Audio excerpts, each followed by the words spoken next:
बेटा तू क्या कर रहा है? कुछ नहीं पिताजी, बस अपने फटे हुए जूते सिल रहा हूँ। बेटा मैंने तुझे कितनी बार कहा है ये जूते क्यों नहीं फेंक देता? मैंने तुझे कितनी बार कहा है पैसे ले जाकर तू नए जूते क्यों नहीं खरीद ला?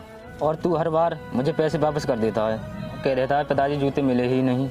पिताजी मैंने आपसे कितनी बार कहा है कि वो पैसे मैं आपके चश्मे के लिए जोड़ रहा हूँ। बेटा मेरी तो उम्र हो गई, अब तो मुझे कम ही दिखेगा। देखना पापा, मैं आपको एक दिन ऐसा चश्मा लेके आऊँगा जिससे आपको पूरी दुनिया साफ साफ दिखेगी। चल ठीक है बेटा, बहुत देर हो गई, आकर रोटी क्यों नहीं खा ली? ठीक है पिताजी, पहले आप खा लो, मैं जूता सिलने के बाद खाऊंगा।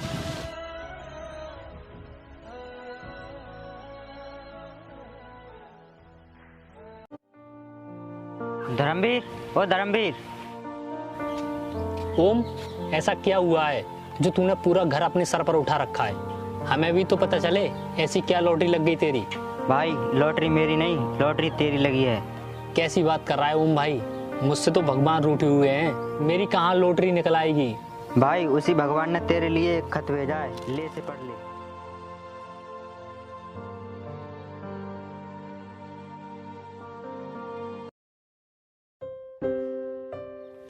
मिस्टर धर्मवीर, आपने एक इंटरव्यू दिया था जिसमें आप पास हो चुके हैं और आपको इस नौकरी करने के लिए अमेरिका जाना होगा। क्या आप अमेरिका जाने के लिए तैयार हैं? क्या बात है बेटी?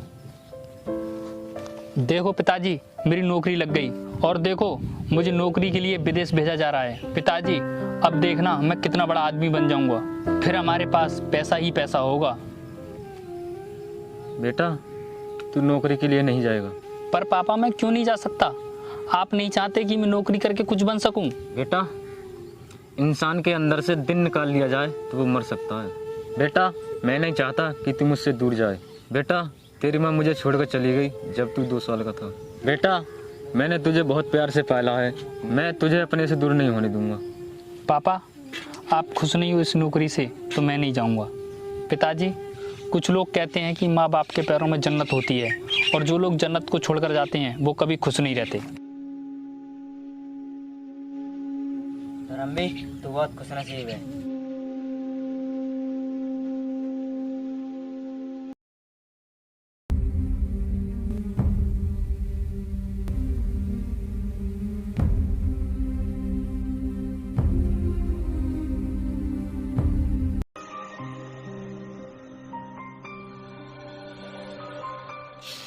अरे भाई ये तू क्या कर रहा है? भाई कुछ नहीं, मैं तो बस शीशे पर एक्सपेरिमेंट कर रहा हूँ कि ये चश्मा बनेगा या नहीं। तू ये क्या फालतू की चीजें बना रहा है? चल चल कर हम दुकान से खरीद लेते हैं। वैसे तुझे क्या जरूरत पड़ गई जो तू चश्मा बनाने बैठ गया? भाई जिसके चोट लगी हो ना उसको ही पता चलता है कि दर्द कितना हो रहा है। लोग तो यूं ही बोल देते हैं कि जल्दी ठीक हो जाएगा।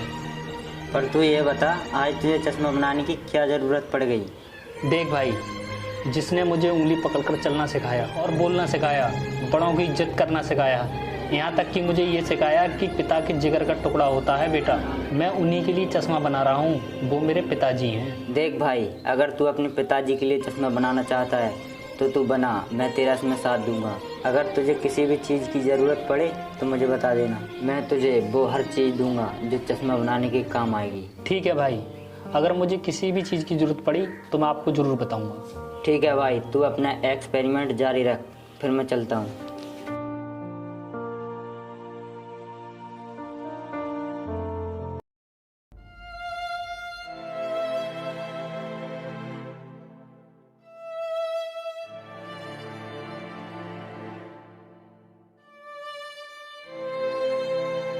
हे भगवान, लगता है मैं अपने पिताजी के लिए चश्मा नहीं बना पाऊंगा।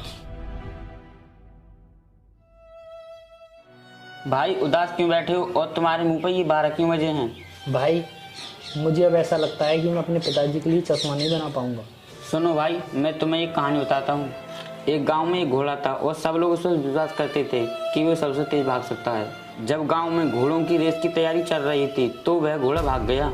गांव वाले परेशान हो गए थे कि अब घोड़ा कहाँ से लाएं, अब तो हमारी इज्जत का सवाल है। दूसरे गांव वाले क्या कहेंगे कि वह घोड़ा कहाँ गया जो तुम आंख बंद करके विश्वास करते थे। तभी गांव का बुजुर्ग कहता है, भाई तुम एक काम करो, किसी का गधा पकड़ लाओ। गांव का एक आदमी बोला, बाबा तुम्हारी उम्र तो हो गई पर ऐसी बात मत करो, तुम्हें घोड़े और गधे में कुछ अंतर दिखाई नहीं देता। तभी गाँव के प्रधान जी एक गधा पकड़ लाते हैं। फिर गधा डरने लगता है और कहता है कि प्रधान जी मुझे यहाँ मरवाने को ले आए, इनको घोड़े और गधे में अंतर ही नहीं पता, इनको प्रधान जी किसने बनाया। तभी गधे को घोड़ों की रेस में शामिल कर देते हैं और तभी रेस शुरू होने वाली होती है। फिर गधा इधर उधर देखने लगता है और उसके पैर कांपने लगते हैं क्योंकि वहाँ एक से बढ़कर एक घोड़ा खड़ा था। रेस में सिर्फ 10 सेकंड रह जाती हैं। तभी वहाँ एक बूढ़ा आदमी आ जाता है और गधे के पीछे आधी किलोमीटर डाल देता है। और फिर क्या हुआ, गधा 10 दिन तक नहीं रुका, वह भागता रहा क्योंकि जिसकी आग लग रही हो वो कैसे रुक सकता है। सुन भाई, तू अपना काम जारी रख क्योंकि तुझे एक दिन कामयाबी जरूर मिलेगी।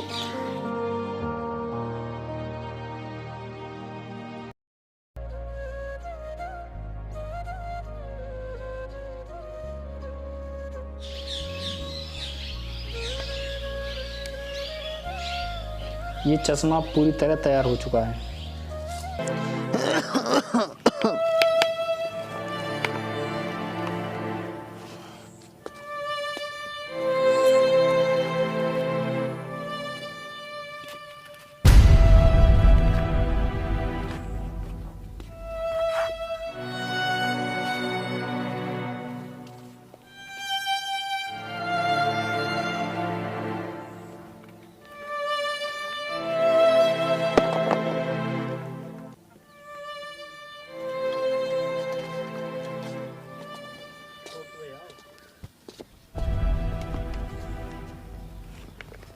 अरे ये चश्मा कहाँ से आ गया? अरे मुझे लगता है कोई अपना चश्मा भूल गया।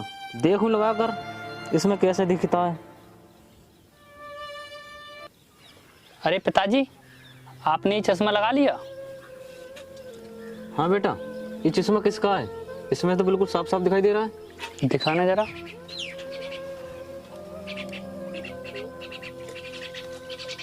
हाँ पिताजी, इसमें तो बिल्कुल साफ दिखाई दे रहा है। हाँ बेटा, मैंने बोला ना इसमें साफ साफ दिखाई दे रहा है। पिताजी, मैंने बनाया है इसे और आज मैं चश्मा बनाने में कामयाब हो गया। क्या बेटा, तूने बनाया है? हाँ पिताजी, मैंने बनाया है। और हाँ पिताजी, इस चश्मे ने तो मेरी किस्मत ही बदल दी। अब देखना पिताजी, मैं चश्मे बना बना कर कितने पैसे कमाता हूँ। मिस्टर ओम, हमारी धर्मवीर सर के साथ एक मीटिंग फिक्स करा दीजिए। हमें उनसे बिजनेस के रिगार्डिंग कुछ बात करनी है। वो कल ही विदेश से वापस आ रहे हैं। हम उनके साथ आपकी मीटिंग 2-4 दिन में ही फिक्स करा देंगे। ठीक है मिस्टर ओम, आपका बहुत बहुत धन्यवाद।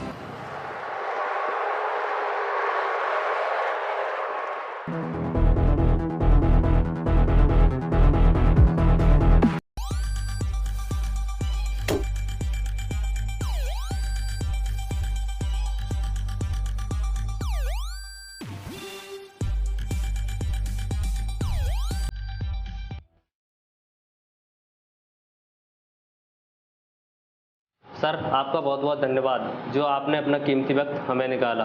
सर, आपकी कंपनी पूरे वर्ल्ड में नंबर 1 पर है। और सर, इस बिजनेस को हम आपके साथ आगे बढ़ाना चाहते हैं। जो काम गूगल की कोई भी कंपनी नहीं कर पाई वो काम आपने कर दिखाया।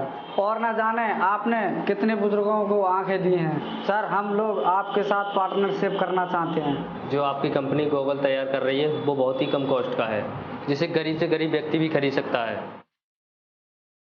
आपने बिल्कुल ठीक कहा मिस्टर अजय राणा।